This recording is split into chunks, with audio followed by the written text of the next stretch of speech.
Well, the other half of the latest show from Winnipeg's contemporary dancers features a deeply ingrained partnership that will explore interpersonal relationships.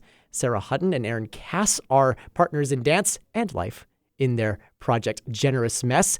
Their contribution to this weekend's shows is called By Means of Each Other, and it's an exploration of interpersonal relationships and the lengths to which we go to serve those we care most about. Sarah and Aaron join us from Vancouver today before they come out here to open this show at the Rachel Brown Theatre in downtown Winnipeg. Good morning to both of you. Good morning. Yeah, thanks for having us. Well said. It's all yours. First of all, maybe Sarah, I'll start with you. Which came first, the life partnership or the dance partnership between you two? Okay, well, I mean, when we met, we were aware that each other were dance artists, but we started dating and training together before we started working on the piece. So partnership and I guess kind of co-training and being inspired by each other came first before we actually started making this work. Wow. Okay. Yeah. So then, Aaron, as you are building that relationship and then this piece comes about a little bit later on, how do you go about crafting the movements that make up kind of your daily coexistence into a dance piece? It comes quite easily, actually. I mean, we're both obviously dancers, and the stuff that we do in our daily lives isn't actually that far off from what we do in the studio. Maybe just a bit more exaggerated, maybe with a bit more, I don't know, flair behind them, but comes quite naturally, I'd say. So as you are moving around here, Aaron, in your apartment, I mean, obviously you're sitting down right now, but as somebody's, making coffee, as someone's watering the plants, maybe someone's checking out, what's the weather like in Vancouver today? How do you say, okay, that's a really special movement, the way that somebody pours the coffee or the way somebody fixes dinner or the way someone grabs the remote off the couch to watch TV? How do you decide which of those moments become dance? Can I answer this one? Yeah, you answer it. I'm immediately thinking like, it's not necessarily what we're doing, but it's what we're thinking while we're doing it. So it's kind of like the subtext behind the movements. And I think that's actually what kind of creates the comedy or the tragedy. We could be handing each other a cup of coffee, but in our head thinking, oh my gosh. Which is a loving act. Which is a loving act. But the way that it's done is maybe like, I'm pretty angry at you right now with the way that it's... Yeah. It occurs to me that the subtext that you refer to might not be immediately apparent to the other partner in the moment. Was there something as you were creating this piece where you were doing a movement that had a bit more frustration perhaps behind it, where the other person's like, wait, that actually made you angry? Wait, do we need to unpack something here? We definitely work out some stuff in our process. Totally. Sure. Yeah, we'll be pitching each other an idea, and then we'll be like, wait. It sounds a little too real. Wait a minute. Yeah. You just came up with this? Are you sure? This isn't something you've been holding on to for a minute here, waiting to discuss it in some form, which brings us to another interesting sort of element of this, which is how maybe you can talk a bit about the balance that exists between being co-creators, but also cohabitators in life. Where does that sort of boundary begin and end, and how does it maybe impact your day-to-day life to be so closely interwoven? I mean, I'm going to be honest, it's a real struggle and something we're still figuring out. Yeah. The bleeding of those two lives is so easy to do, and to separate them actually takes a lot of effort.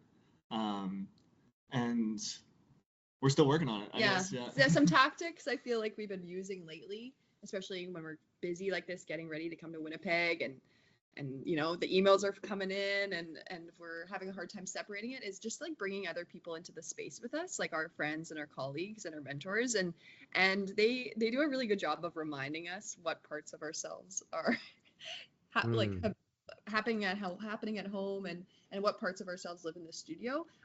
It can be hard when it's just the two of us. So it's something we're definitely still working on. On the flip side of that coin, though, it occurs to me that having this sort of other shared language that isn't just your day-to-day communication might actually be a very helpful tool in processing lots of the sort of day-to-day trivial things that happen in any couple. Is there an example maybe from your lives where you're like, wow, I'm really glad that we both are dancers and that we can process our lives together in this way, in which maybe words wouldn't be the most sort of effective tool? I see you both nodding, so maybe I'm getting the answer I'm looking for here. You want to go? You go. Yeah, I think being really present and in your body is one of like the most, I guess, the biggest gifts you can have in this life of that, where technology and work and career can be very like it can take you out, it can take you into the future, and so I think that even just being really present with each other in the moment when we're dancing solves a lot of our problems. And it's so it kind of reminds me that a lot of the things we're working through are happening because we're not present, or because maybe we're being distracted by other things.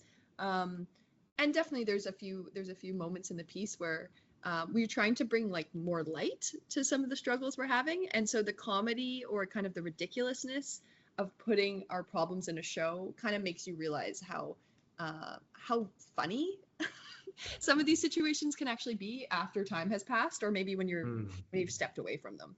So I think those are two ways that it's quite cathartic for us to put our life, or a version of our life, in this piece. I would imagine also the fact that you have these struggles in a piece that's about to be viewed at least a few times, if not more, is also quite a vulnerable thing to be going through as well. What is it like having other people be invited into your sort of personal space and experience those sort of day-to-day struggles? Funny they may be, but I would imagine still quite an uncomfortable, perhaps, or discomforting thing to allow others to engage in. Yeah, I mean, at the end of the day, these are characters that we're playing. We have put our lives and stories into them, but they, in the show, kind of get to exist as something else. And in that way, it's not as scary. And also, I would say that being vulnerable is a part of our practice, and we work at it all the time. And it's actually what am I trying to say? Like, I think it's, I mean, whether or not there's truth inside of the character or not, it's getting to play in that. Like there's a playfulness, even though it is very vulnerable.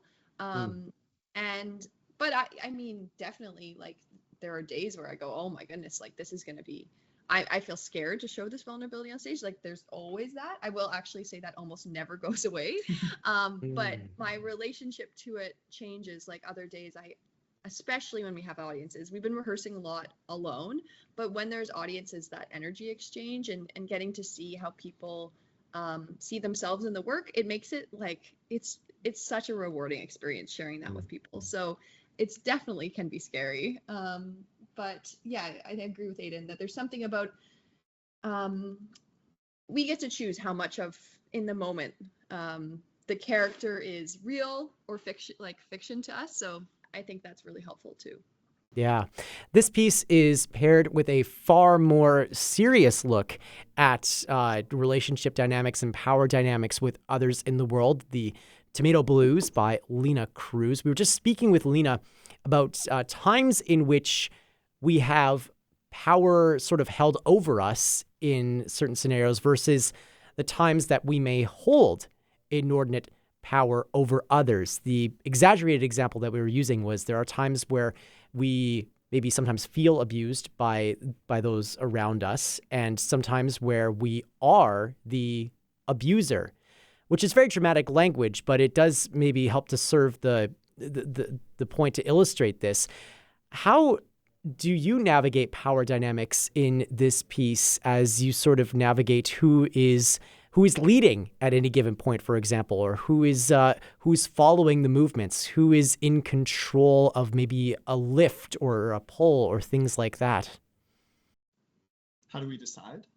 Yeah, well, how do you navigate those different things? Because even as I'm watching the sort of preview moments, which audiences for our show can find over at our website and on the app this morning as I speak, how do you navigate those sort of power dynamics between even someone saying, "Okay, I have an idea for a movement, just go with me on this. Can you fall over here and I'll pick you up?" Or can you hold me in this moment as I need to do this type of movement? How do you navigate those sorts of things as you're choreographing all this?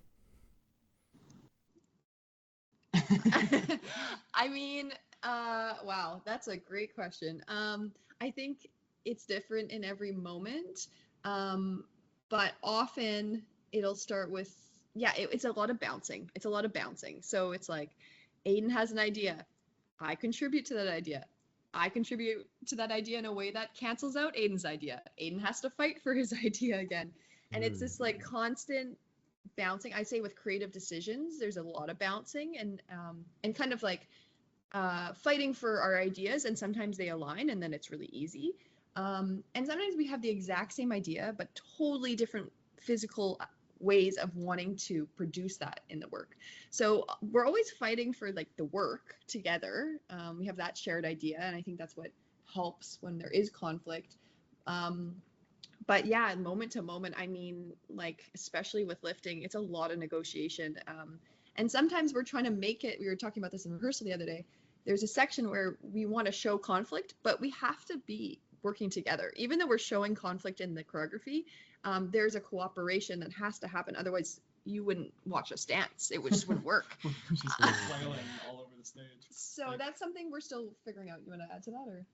Yeah, just saying that scene, for example, the way that we have to work together has to be hidden under this layer of the thing that we're really trying to show. And that when we are doing that kind of work, it gets really tedious, and we have to go over things lots and lots of times. Yeah. And hopefully when we're butting heads, we're pushing the work up.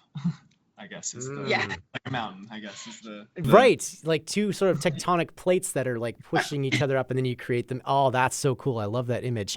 I'm going to ask the exact same question to both of you, starting with you, Aiden, arbitrarily. What have you learned about Sarah from putting By Means of Each Other together? Oh my gosh. Wait, can Sarah ask first, and then I'll get my answer? You bet. Sarah? We had a rehearsal the other day, and a good friend of mine watched our run, and she said something, and it just, as soon as she said it, it made me realize something really beautiful about working with Aiden. And she said, Aiden witnesses you the whole time you're doing this duet, and his presence is with you. And I have some things that happen in the duet that are kind of solo. They're my experience and not Aiden's. And he really does this amazing job just holding space for me and my ideas. And even when we're creating together, like, I don't always have full fleshed out ideas, and he's really good at just being patient with that. And I'm so thankful for that. And so that's something. You took exactly. I was gonna say patience. Well, okay, well, how do you see that patience then Aiden, and that holding space, or how have you seen that develop in this creation process for this show? Yeah, I guess a lot of the times when we're generating ideas, I get hyper fixated and I'll dive into a movement, and I'll hear Sarah, but it's like a distant voice, like echoing down a deep, long cave far away from me. And then I snap back to it and realize Sarah's been like with me this whole time, and she's been saying yes. And I'm just like so grateful that she's so generous with the mess that I'm producing. And then we come out of it, and then Sarah's able to package all of the stuff in a way that isn't as crazy. And it's actually A generous mess, if you will. yeah, I guess there you go. Exactly. I Exactly. love that so much. Audiences can see this generous mess in By Means of Each Other, April 25th and 26th, 7:30 p.m. And again on April 27th at 4 p.m. with an artist talk taking place after that. More information at winnipegscontemporarydancers.ca and, of course, at our website, classic107.com and on the Classic 107 app. Aiden Cass and Sarah Hutton, it's been such a delight to talk to the both of you, and all the best for the performances of this show. Thank you so much. That was really fun. Thanks a lot.